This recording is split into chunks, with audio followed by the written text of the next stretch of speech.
25നെ ഏത് സംഖ്യ കൊണ്ട് ഗുണിക്കുകയാണെങ്കിലും നമുക്ക് ഈ ട്രിക്ക് യൂസ് ചെയ്യാൻ പറ്റും.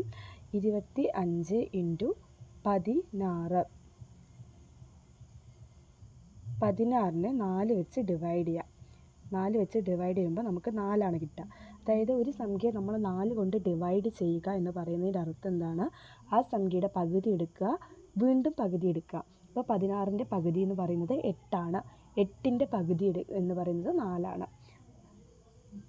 4 × 100.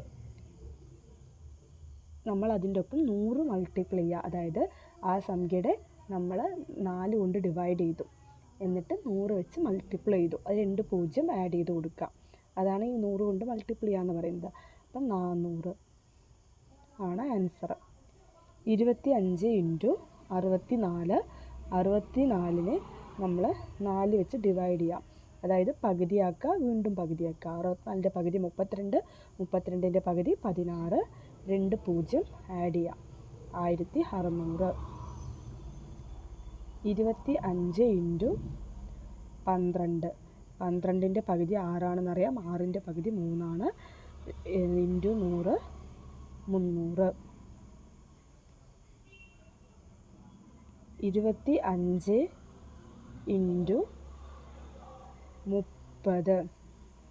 30ൻ്റെ പകുതി നമുക്ക് എത്രയാണെന്നറിയാം? 15 ആണെന്നറിയാം. 15ൻ്റെ പകുതി എന്ന് പറയുന്നത് 7.5 ആണ്. അതായത് നമ്മൾ 30നെ 4 വെച്ച് ഡിവൈഡ് ചെയ്യുമ്പോൾ നമുക്ക് 7.5 ആണ് കിട്ടുക.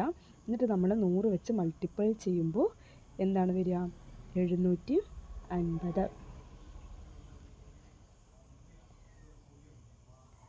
ഇനി ഇതെന്തുകൊണ്ട് നമ്മൾ 4 കൊണ്ട് ഡിവൈഡ് ചെയ്തിട്ട് 100 വെച്ച് മൾട്ടിപ്ലൈ ചെയ്യണോ എന്ന് പറഞ്ഞുതരാം. അതായത് 25 എന്ന് പറഞ്ഞാൽ എന്താ? 100/4 ആണ്. ഓക്കെ, നമുക്ക് 25 എന്ന് പറയുന്നത് 100/4 ആണ്. നമ്മൾ ഇപ്പോൾ 25നെ 36 കൊണ്ട് മൾട്ടിപ്ലൈ ചെയ്യുകയാണ് എങ്കിൽ നമ്മൾ 25ന് പകരം എന്തുപയോഗിക്കും? ഈ 100/4 ഉപയോഗിക്കുകയാണ്. അപ്പോൾ 100/4 × 36. 100/4 × 36 എന്ന് പറയുന്നതും ഈ 25/36 എന്ന് പറയുന്നത് രണ്ടും സെയിം ആണല്ലോ. അപ്പോൾ ഇവിടെ നമുക്ക് എന്താണ്? ഈ 36നെ 4 വെച്ച് ഡിവൈഡ് ചെയ്യുക, × 100. ഇതാകുമ്പോൾ എളുപ്പത്തിൽ ചെയ്യാൻ പറ്റും. ഇപ്പോൾ ഒരു സംഖ്യനെ നമ്മൾ പകുതിയാക്കി, വീണ്ടും പകുതിയാക്കി, എന്നിട്ട് 2 0 ആഡ് ചെയ്യുക. അതായത് 100 വെച്ചൊരു സംഖ്യയെ ഇൻറ്റു ചെയ്യുക, 10 വെച്ചൊരു സംഖ്യ ഇൻറ്റു ചെയ്യുക. ഇത് നമുക്ക് എളുപ്പത്തിൽ ചെയ്യാൻ പറ്റും. അതുകൊണ്ടാണ് നമ്മളിത് ഇങ്ങനെ ചെയ്യുന്നത്.